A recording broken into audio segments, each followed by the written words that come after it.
नमस्कार, कार्यक्रमामध्ये स्वागत। दिवाळीला सर्वत्र धूमधडाक्यात सुरुवात झालेली आहे। राजकीय नेते त्यांच्या भाषणातून चांगलाच दणदणाट करतायत। पाहुयात न्यूज 18 लोकमतच्या प्रेक्षकांकरता खास राजकीय फटकेबाजी।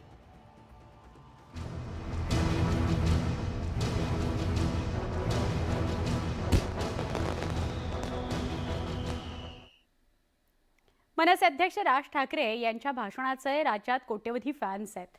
राज ठाकरेंची भाषणाची शैली थेट मनाला भिडते, त्यामुळे त्यांच्या भाषणाकरता आलेले श्रोते उत्स्फूर्त प्रतिसाद देतात। मनसे अध्यक्ष राज ठाकरे विरोधकांवर तुटून पडताना कुणाचाही मुलाहिजा बाळगत नाहीत। पाहुयात राज ठाकरेंचे शाब्दिक राजकीय फटाके। सगळ्यांनी एकमेकांचे सगळे आपल्या विरोधामध्ये सगळे एकत्र येतात, अन्यथा भांडत असतात। साधी गोष्ट लक्षात घ्या ना, ते आता ते काय कोणते दाम्पत्य, राणा दाम्पत्य। बरं, मी सांगितलं काय की जर मशिदीवरती बांग जोरामध्ये लागली तर त्याच्या समोर जाऊन हनुमान चालीसा तुम्ही लावा। अनेक ठिकाणी लावली गेली। हे राणा दाम्पत्य उठलं आणि मातोश्रीवरती जाऊन तिकडे हनुमान चालीसा म्हणणार। अरे मातोश्री बंगला काय, ती काय मशीद आहे का?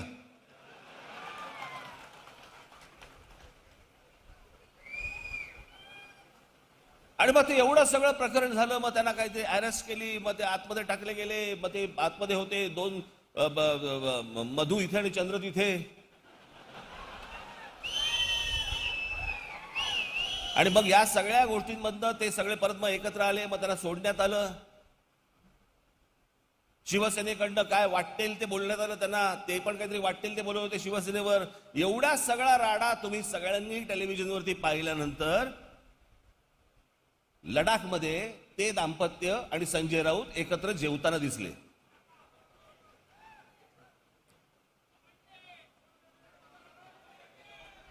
शिवसेनेमध्ये काम करणारे जी लोक आहेत, जे शिवसैनिक आहेत, जे पदाधिकारी आहेत, त्याला काहीच नाही वाटत या गोष्टींचं, की जी लोक मातोश्रीवरती तिकडे हनुमान चालीसा वाचायला आले, ज्यांच्यामुळे एवढा सगळा प्रकरण सगळं अख्खं घडलं, आणि त्यांच्याबरोबर तुम्ही तिकडे लडाखमध्ये फिरताय, तिकडे तुम्ही खांद्यावरती हात ठेवून त्यांच्याशी बोलताय, तिकडे तुम्ही त्यांच्याबरोबर जेवताय, हे सगळे ढोंगी आहेत। ह्यांचं हिंदुत्व नुसतं पकपक पकपक पकपक एवढ्या पुरतच आहे।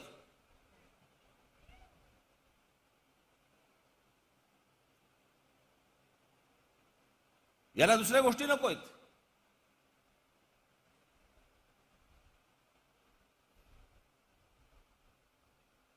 त्या दिवशी मुख्यमंत्र्यांची सभा झाली,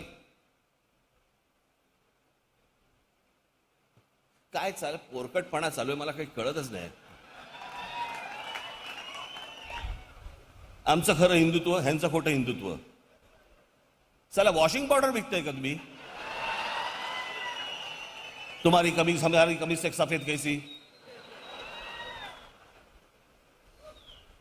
प्रश्न असा आहे ना की खरं हिंदुत्व काय आहे, ह्याचे रिझल्ट्स पाहिजेत लोकांना, हिंदूंना त्याचे रिझल्ट्स पाहिजेत, जे आम्ही देतो।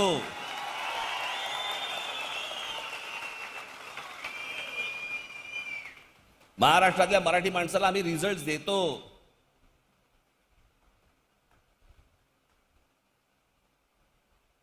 हे जे आता उत्तर प्रदेश बिहारचं बोलतायत ना आता हे सगळे जण, हे जेव्हा आंदोलन झालं होतं, आठवा तुम्ही या गोष्टीला, आता 12-14 वर्ष झाली।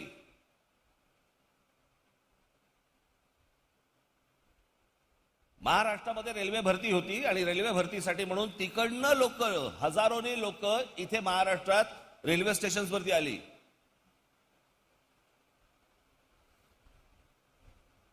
मी त्याचा फोटो पाहिले सगळे वर्तमानपत्रांमध्ये, म्हटलं हे काय, म्हणून आपल्या सगळ्या पदाधिकाऱ्यांनी सांगितलं, म्हटलं जरा त्यांच्याशी भेटून बोलून घ्या। आपले लोक भेटून बोलायला गेले होते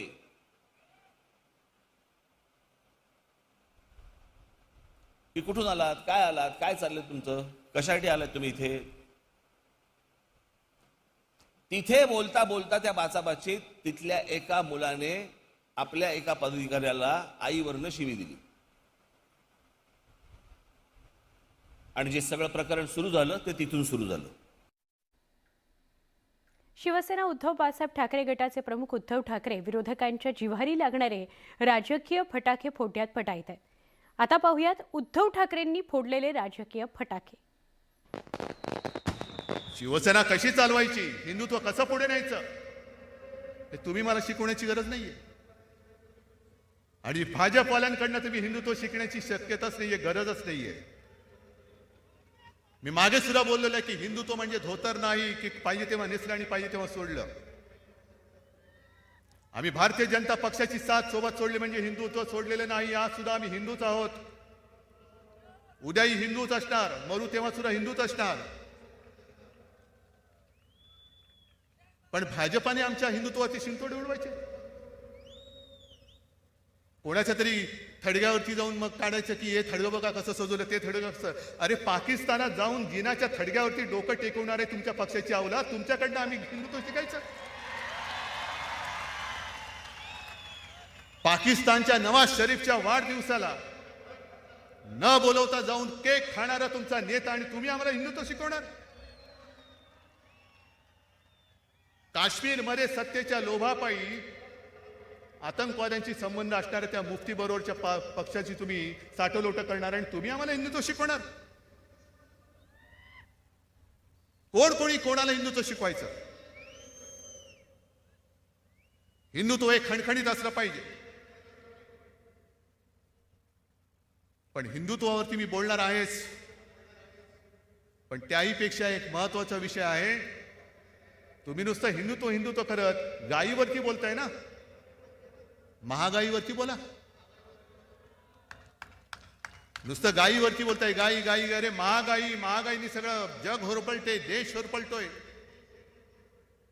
पण ह्या वेदना तुम्हाला जाणू नयेत म्हणून मग हिंदुत्वाचा डोस द्यायचा. जर तुम्ही गेलात मंत्र्यांकडे, गॅस महागला,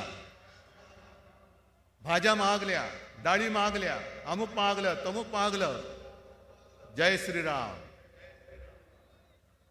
जय श्रीराम. मी बोललो ना, हृदयात राम आणि हाताला काम पाहिजे, हाताला काम पाहिजे. पण महागाईवरती बोलत नाही. मी मुद्दामून अभिनंदन करतो RSSचे ते होसबाळेजी, आपली कधी भेट झालेली नाही, पण मी तुमचं अभिनंदन करतो, सगळ्यांच्या साक्षीने अभिनंदन करतो. कारण तुम्ही संघाला आणि भाजपाला आरसा दाखवण्याचं काम केलेलं आहे. खरंच त्यांना धाडस पाहिजे आणि होसबाळेने धाडस केलेलं आहे. वाढती बेकारी, गरिबी आणि विषमता याच्यावरती त्यांना आरसा दाखवलेला आहे. आशा एकच आहे, आरसा दाखवल्यानंतर काहीतरी सुधारणा होईल, नाहीतर स्वतःच भांग पाडत बसतील. बोला ना, महागाईवरती बोला, बेकारीवरती बोला. बरं, हे केव्हा बोलले?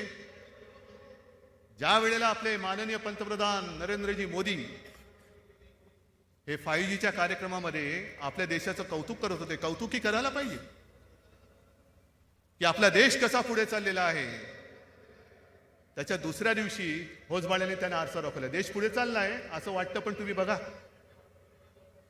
उलट्या दिशेने नाही ना चालला देश. रुपया घसरत चाललेला आहे. या सगळ्या गोष्टी मी बोलतोय कारण कोण बोलणार नाही. तर हा माझा दसरा मेळावा जो आहे, ही परंपरा, ही पवित्र परंपरा आहे. संयमित नेता अशी ओळख असलेले एकनाथ शिंदे जाहीर सभा आणि विधानसभेत फुल फॉर्मात आल्यावर विरोधकांना जोरदार टोले लगावतात. विरोधकांची खिल्ली उडवत त्यांच्यावर टीकेच्या भडीमाराचे फटाके लावून देतात. या आपल्या बाळासाहेबांकडे, बाकी लोकांकडे कोट्यावधी अरबो रुपये असतील, खरबो रुपये असतील, प्रॉपर्टी असतील, पण बाळासाहेबांनी लोकांचं प्रेम कमवलं होतं. तीच त्यांची संपत्ती होती, ऐश्वर्य होतं. आणि बाळासाहेबांनी भरभरून प्रेम दिलं. पण नंतर काय झालं? त्यांच्या वाट्याला आली अवहेलना. चपला काढण्याआधीच आमदार खासदारांना हुसकावून लावलं जात होतं. सर्वसामान्य शिवसैनिक आणि पदाधिकाऱ्यांची तर बात सोडून द्या. सत्ता गेल्यानंतर आता तुम्हाला शाखा प्रमुख, गट प्रमुख, शिवसैनिक यांची आठवण येते. ज्यांना दारातून हुसकावून लावलं जात होतं त्या पायऱ्यांवर आता तुम्ही जाऊन भेटायला लागलात. एक कुठेतरी मी बघितलं की एक सोशल मीडियावर डॉक्टर एकनाथ शिंदे यांनी सगळे आजार दूर करून टाकले. त्यांचे पट्टा निघाला, सगळं निघालं. बरोबर ना? परंतु बरं आहे, मी सगळ्यांनाच कामाला लावलेलं आहे. गणपतीला दर्शनाला पण गेलो मी, तेव्हाही टीका झाली. पण माझ्यानंतर ते लोक पण फिरायला लागले सगळे, त्यांनाही पुण्य मिळालं. मी अजित दादांना म्हणालो त्यातलं अर्ध पुण्य मला द्या, कारण माझ्यामुळे तुम्ही फिरायला लागलात. जाऊ द्या, गमतीचा भाग आहे. परंतु आता तुम्ही भेटताय, त्याला वेळ निघून गेलेली आहे, बराच उशीर झाला आहे. आता त्याचा काय उपयोग होईल असं मला वाटत नाही. शिवसेना हे बाळासाहेबांचं कुटुंब होतं, पण तुमचं कुटुंब हम दो हमारे दो पलीकडे कधी गेलंच नाही. माझं कुटुंब माझी जबाबदारी, जेव्हा तो स्लोगन काढला तेव्हा आमच्या लक्षात नाही आलं काय. पण नक्की त्याचा अर्थ बरोबरच्या बरोबर या महाराष्ट्राला आता दिसतोय. आणि तुम्ही जबाबदारी एवढ्यावर तुम्ही अडकून पडला. तुम्ही वर्क फ्रॉम होम करत होता, पण आम्ही वर्क विदाउट होम करणारे लोक आहोत. कधी घरी जाऊ की नाही माहित नाही. तुमचं वर्क फ्रॉम होम, आमचं वर्क विदाउट होम. हे जनतेने पाहिलंय. सगळे चिंता करतायत, थोडं काम कमी करा. मी सांगितलं थोडं आपल्याला आता सुरुवात आहे, जास्तीचं करायला लागेल. 7च्या आत घरी जाण्याची, 8च्या आत घरी जाण्याची आपली संस्कृती नाही शिवसैनिकांची. 80% समाजकारण, 20% राजकारण, हे बाळासाहेबांची शिकवण. म्हणून शिवसैनिक रात्रंदिवस झटत असतो. आज पाहिलं आपण, कोविड पाहिलं, महापूर पाहिला. हे सगळे जेव्हा दुष्काळ होता, मी पाहिलंय रामदास भाई तिकडे स्वतःच्या पैशाने ट्रकच्या ट्रक भरून जनावरांना चारा असेल, खत असेल, सगळं सगळं घेऊन जाताना मी पाहिलंय. पाण्याच्या टाक्या घेऊन जाताना मी पाहिलं. गुलाबराव राय सगळे, संजय काय, दादा भुसे काय, सगळे इथे जे आहेत त्या सगळ्यांनी आपापल्या परीने, खासदार, आमदार सगळे मेहनत करत होते. दुष्काळात जात होतो आपण, तुम्ही फक्त येत होता फोटो काढायला. पाहिलं, ठीक आहे, तुमचा अधिकार होता, हक्क आहे. पण जेव्हा महापूर आला तेव्हा पुरामध्ये देखील या लोकांनी जीव धोक्यात घालून काम केलं. अरे तुम्ही आमचा बाप काढता, तुम्ही आमचा मुलगा काढता, तुम्ही आमचं नातू काढता. केंद्रीय मंत्री नारायण राणे हे त्यांच्या आक्रमक भाषण शैलीकरता प्रसिद्ध आहेत. पत्रकार परिषदही नारायण राणे दणाणूनच सोडतात. जहाल भाषेत टीका करताना अनेकदा ते मिश्किलपणे टीका करण्याची गुगली टाकून विरोधकांची भंबीरीही उडवून देतात. एक तरी सांगण्यासारखं आहे का सांगा मला, एक तरी? एकही नाही.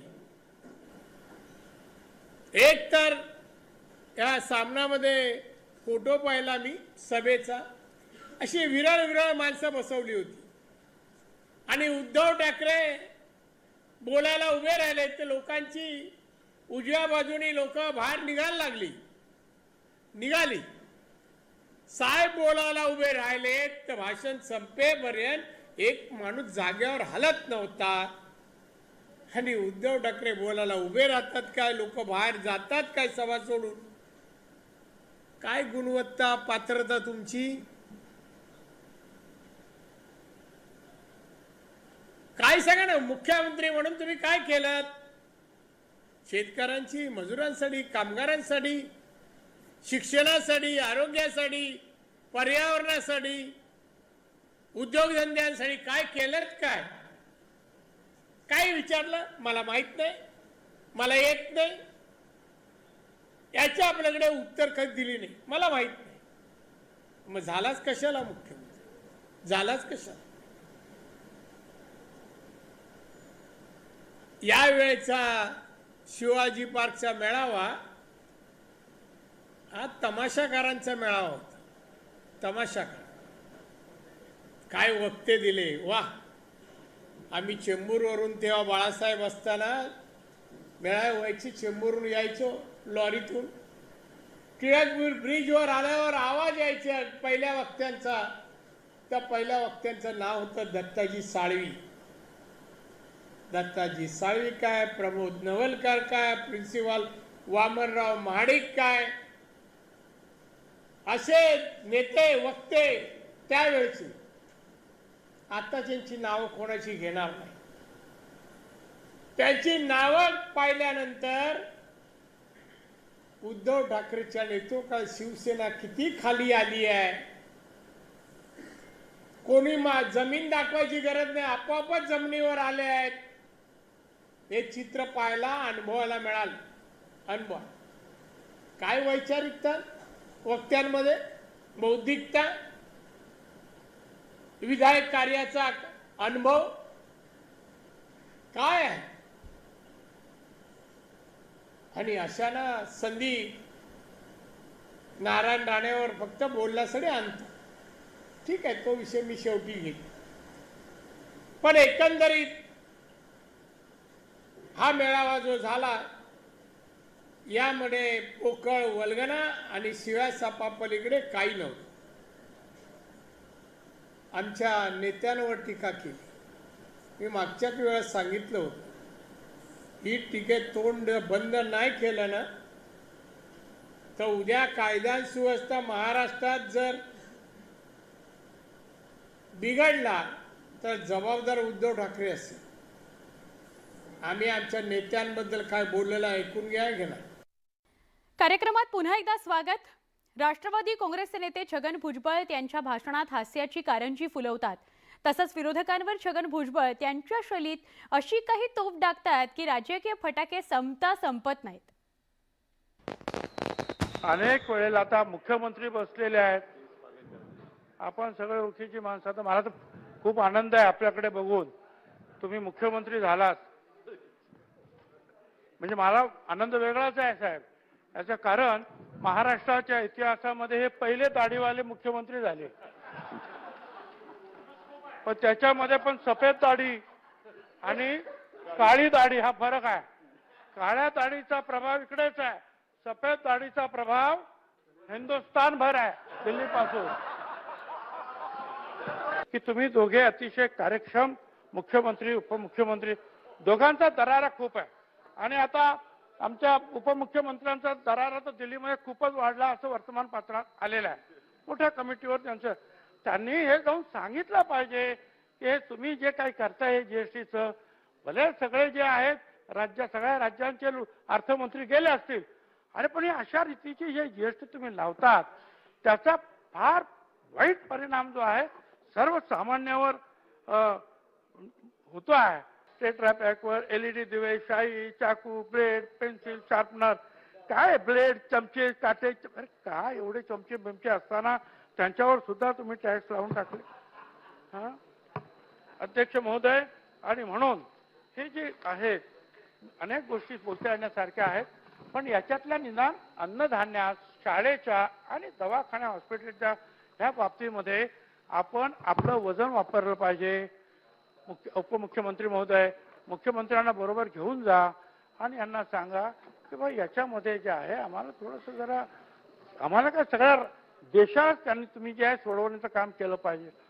कारण सगळ्या देशाचं लक्ष तुमच्या दोघांकडे लागलेलं आहे. परदेशामधून सुद्धा तुम्ही काय बोलता का, तर या बाबतीमध्ये अनेक ठिकाणी प्रत्येक एक गोष्ट अशी सुटली नाही, फक्त भाषणावर अजून तुम्ही जीएसटी लावलेली नाही, म्हणून भरपूर भाषण होतात. लावून टाकाल बा. हा 1 मिनिट झाला का एवढी जीएसटी द्या. म्हणून अध्यक्ष महोदय यांना तुम्ही तुमच्या सांगितलं पाहिजे. तुम्हाला सुद्धा अडचण नाही, तुम्हाला सुद्धा भुजबळ साहेब, आता आपण एवढी जास्त भाषण करायला लागलो तर त्याच्यावरही लागेल म्हणून लवकर संपवा. नाही लावू नये म्हणून मी त्यांना सांगितलं की भाषणावर जीएसटी लावू नका. आणि मी तुमचा फार आभारी आहे. मी अनेक वेळा हात वरती करून हात दुखतो, परंतु आज तुम्ही मला बोलायला दिलं. फार आनंदी झालो मी अध्यक्ष महोदय. धन्यवाद. राजकीय फटाते असेच फुटत राहणार आहेत आणि ते आपण ऐकत बघतही राहूयात. या कार्यक्रमामध्ये आत्ता इथंच थांबतोय. पहा फक्त न्यूज 18 लोकमत.